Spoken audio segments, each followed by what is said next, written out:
Well, in a major breakthrough in the 13,500 crore PNB scam case, Mehul Choksi, one of India's most wanted economic fugitives, has been arrested in Belgium. Choksi was arrested from his residence in Antwerp on Saturday, that is on the 11th of April. He is currently lodged in a Belgian jail, and as per local laws, there is no immediate provision for bail in the case. This arrest comes months after Indian agencies, both the Enforcement Directorate and the CBI, had jointly filed an extradition request following confirmation from Belgian authorities that Choksi and his wife had moved to Belgium from Antigua in 2024. The request was moved around 3 months ago, and sources say that the Indian authorities had begun tracking Choksi in January 2024 after learning that he had left Antigua under the pretext of undergoing cancer treatment. His arrest comes after India successfully extradited the 2611 conspirator Tahavur Rana, and now Belgium has arrested the man who was involved in financial fraud, a crime that may not bleed the body but bleeds the nation's economy. So it's different crimes, but it's the same consequence. That New India's message is clear that anyone who hurts Indians will be cornered and brought back to the country to face justice.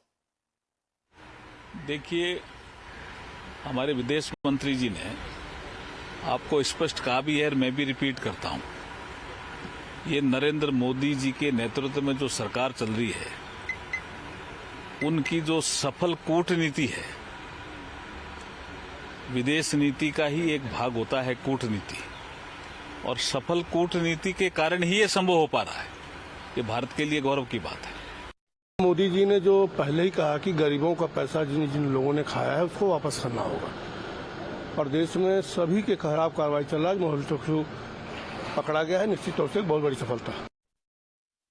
So this is a big moment for the country and also for all those people across the country who had been affected by the PNB scam. In fact, we are joined in by PNB Scam Whistleblower and ex-MD of Geetanjali Jewels, Mr. Santosh Srivastav. Thank you so much for joining us. Mr. Srivastav, you've seen the empire from inside and also helped expose what went wrong with it, what were the scams.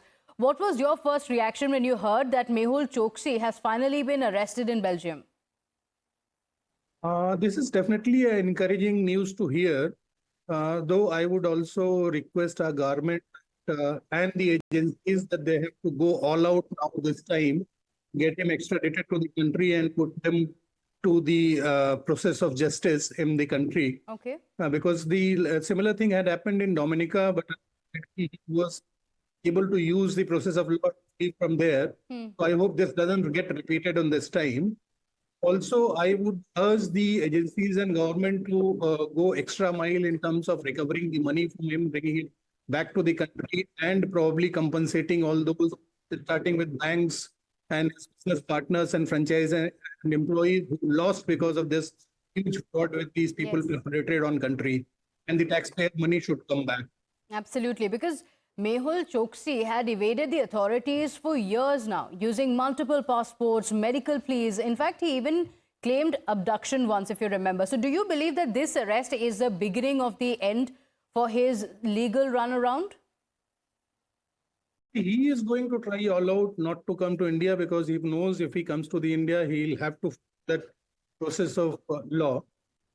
And also in terms of legal wherewithal which he has, I don't know exactly what kind of extradition treaty India had with the Belgium, but I'm sure our government will do its best and the agencies will go all out in getting him extradited this time.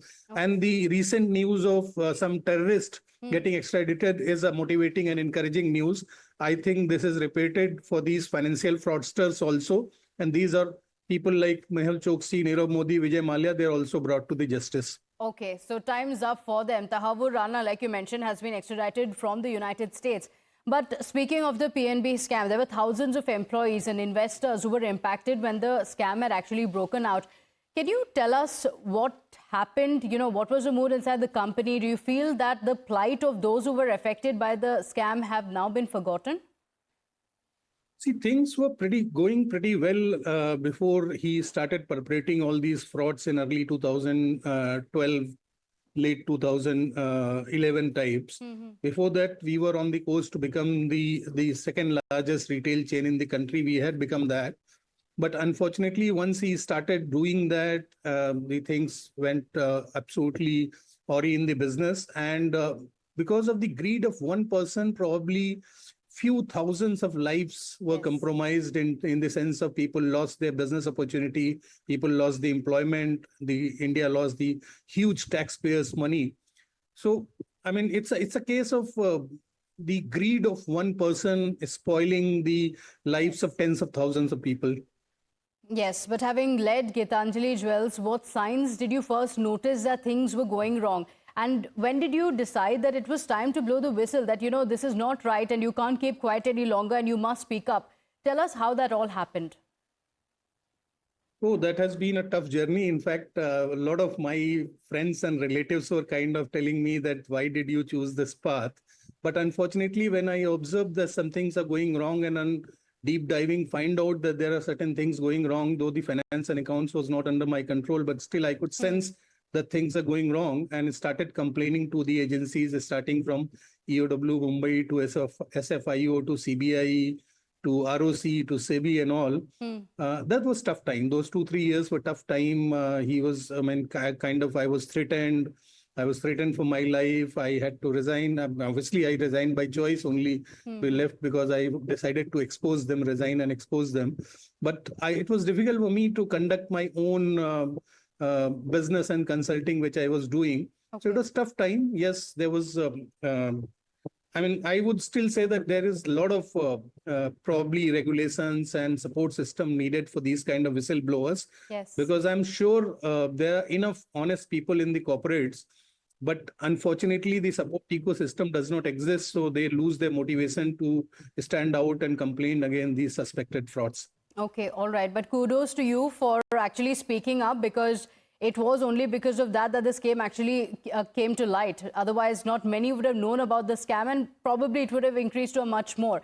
But now that he is in custody, do you think that the Indian agencies have a real shot at actually recovering at least a portion of the 13,000 crore defrauded from PNB? See, whatever the assets they have left here in India is hardly anything. It is peanuts compared to the frauds which they perpetrated. So if we only bank on liquefying these assets and recovering the money, I don't think even a single-digit percentage would get recovered. What probably we need to do is recover the money which they siphoned out of the country. Probably they would have deployed that money somewhere. So if that money can be brought back, then there is a realistic chance of recovering that money.